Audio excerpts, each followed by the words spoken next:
दोस्तों नमस्कार। दोस्तों मैं बिमल शाही आप सभी लोगों का अपने चैनल में स्वागत करता हूं और उम्मीद करता हूं कि आप लोग सब लोग स्वस्थ होंगे एवं मस्त होंगे।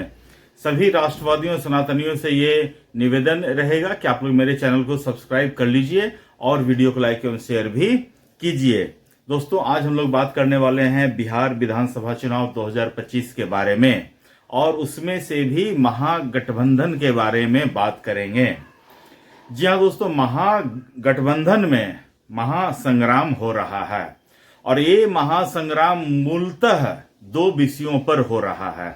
एक विषय है सीट, किस पार्टी को कितने सीट मिलेगा लड़ने के लिए उस पर, और दूसरा हो रहा है सीएम कैंडिडेट के नाम पर। दोस्तों अभी जैसा कि आपने देखा होगा कुछ दिन पहले बिहार में महागठबंधन की तरफ से वोटर अधिकार यात्रा निकाली गई थी।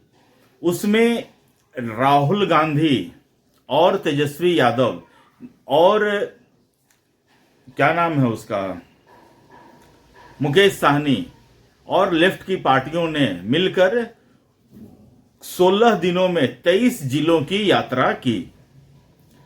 और ये यात्रा मुझे लगता है कि राहुल गांधी और तेजस्वी यादव अपना प्रभाव छोड़ने में कामयाब भी रहे थे, लेकिन यात्रा के अंत तक होते होते ये यात्रा सुर्खियों से हटकर प्रधानमंत्री मोदी की माता को गाली देने के कारण ज्यादा सुर्खियों में रहा। और उसके बाद अंतिम दिन, जब इस यात्रा का अंतिम दिन था, पटना में रैली होना था, तो उसमें भी राहुल गांधी या तेजस्वी यादव की भाषण पे उतनी ज्यादा चर्चा नहीं हुई। चर्चा हुई कि पप्पू यादव को मंच पर चढ़ने नहीं दिया। तो मिला जुलाकर वोट अधिकार यात्रा जो है मेरे हिसाब से फ्लॉप यात्रा रही। उस यात्रा के दौरान भी दोस्तों इन दोनों राहुल गांधी और तेजस्वी यादव के बीच जो कंपटीशन है वो साफ देखने को मिल रहा था। तेजस्वी यादव जहां राहुल गांधी को प्रधानमंत्री बनाने की बात करते दिखे, राहुल गांधी को अपना स्पीच देने में तेजस्वी यादव मदद करते रहे। कई सिचुएशन ऐसा आया जहां राहुल गांधी को शब्द सूझ नहीं रहे थे कि कौन से शब्दों का हम यूज करें, तो तेजस्वी यादव उनको समझाते हुए दिखे कि ये बोलिए, ऐसे बोलिए, ऐसे बोलिए। लेकिन जब मीडिया ने राहुल गांधी से तेजस्वी यादव को सीएम बनाने का सवाल पूछा तो राहुल गांधी गोल गोल घुमाने लगे। उन्होंने स्ट्रेट फॉरवर्ड नहीं कहा कि तेजस्वी यादव मुख्यमंत्री कैंडिडेट हैं या नहीं हैं। इस बात को लेकर तेजस्वी यादव राहुल गांधी से काफी खफा हैं और लालू प्रसाद यादव भी कांग्रेस से काफी खफा हैं। तो अब इस चीज का बदला लालू प्रसाद यादव और तेजस्वी यादव कांग्रेस से लेने का सोच रही है। वो सोच रही है कि कांग्रेस जितना सीट मांगेगा उतना सीट हम देंगे नहीं। तो राहुल गांधी की बिहार में मांग कितनी है? तो अभी कुछ दिन पहले राहुल गांधी, पप्पू यादव, बिहार में कांग्रेस के प्रभारी कृष्णा अलावरू और बिहार कांग्रेस के अध्यक्ष राजेश राम, इन तीनों की एक बैठक होती है। इस बैठक में राहुल गांधी ने साफ स्पष्ट कर दिया कि हम 2020 में जितनी सीटें हमको मिली थी 70 से हम लोग मांग अपना रखना शुरू करेंगे और हम लोग 63 से नीचे किसी कीमत पर नहीं जा सकते हैं। तो 63 का आंकड़ा कहां से आया? 63 का आंकड़ा दोस्तों यहां से आया कि 2020 के चुनाव में कांग्रेस 70 सीटों पर लड़ी थी और 70 सीटों में 19 सीटों पर जीत हासिल किया था और 44 सीट पर नंबर 2 की पार्टी थी। तो 44 और 19 हो गया 63। तो राहुल गांधी या कृष्णा अलावरू या पप्पू यादव या राजेश राम को लगता है कि नंबर 1 और नंबर 2 जिन जगहों पर हम थे वहां पर हमारा तो पक्का बनता है, हम उसमें कुछ और अच्छा कर सकते हैं। तो इसीलिए वो कह रहे हैं कि हम मांग करना शुरू करेंगे 70 से और 70 नहीं मिलेगा तो 63 से नीचे हम नहीं जा सकते हैं। और अगर हमें ये नहीं मिलता है तो हमें पूरे बिहार में अकेले चुनाव लड़ने पर भी विचार करना चाहिए। ये साफ संदेश जो है राहुल गांधी की मीटिंग से तेजस्वी यादव और लालू प्रसाद यादव दोनों को कन्वे कर दिया गया कि अब आप देख लीजिए।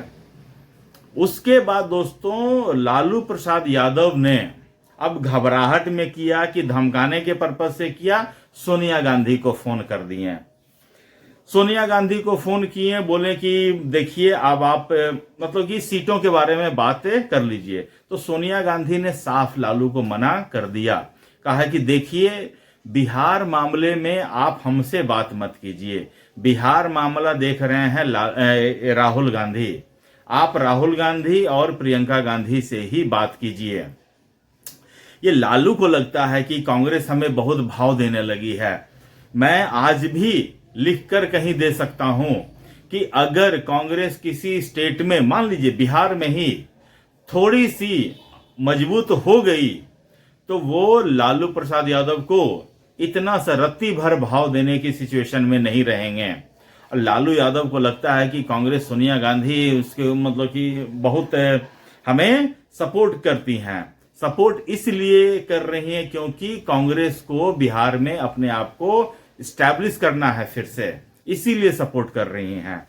अच्छा, तो ये तो हुआ दोस्तों इन दोनों की बातें कि सीट पर क्या हुआ। असल में लालू प्रसाद यादव कांग्रेस को अपने टर्म पर लाना चाह रहे हैं।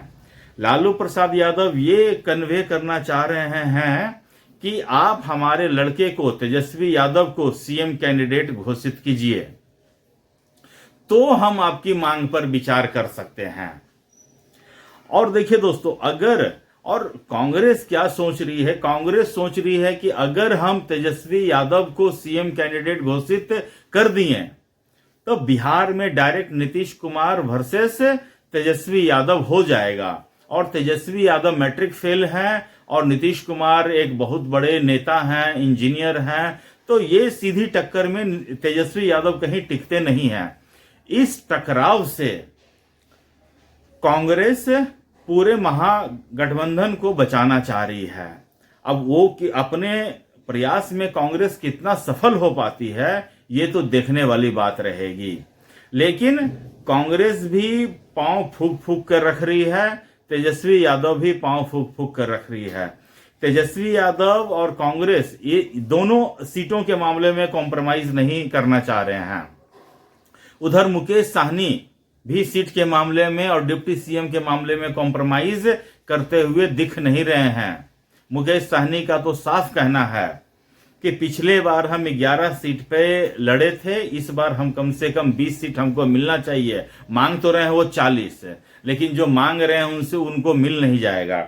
तो वो चाह रहे हैं कम से कम 20 सीट हमको मिले। और डिप्टी सीएम को पकड़ के मुकेश साहनी बैठे हुए हैं कि डिप्टी सीएम इधर उधर नहीं होना चाहिए। तेजस्वी यादव भी कह रहे हैं कि मुकेश साहनी का जनाधार है, हम उनकी बातों को इग्नोर कर नहीं सकते हैं।